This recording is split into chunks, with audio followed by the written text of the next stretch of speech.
In this video, we'll talk about whether sodium carbonate, Na2CO3, is ionic or covalent.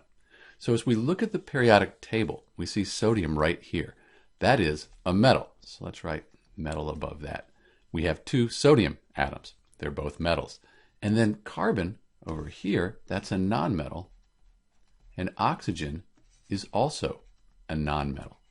When we have a metal and nonmetals, that gives us an ionic compound.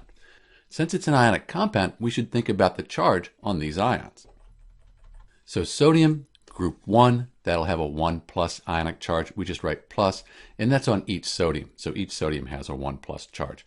CO3, that's called the carbonate ion. That's one you should memorize. And on the whole CO3 ion, carbonate ion, we have a 2 minus charge.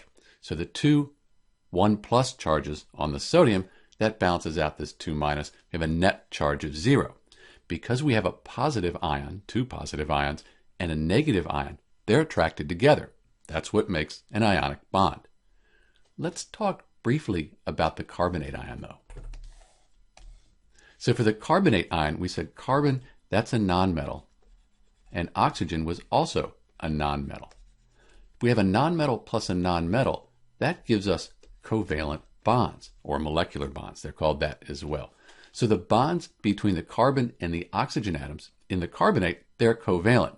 But the bonds between the sodium, the metal, and the polyatomic ion, these nonmetals, this bond is ionic. So we have both ionic bonds, and then with the carbonate ion, we have covalent bonds.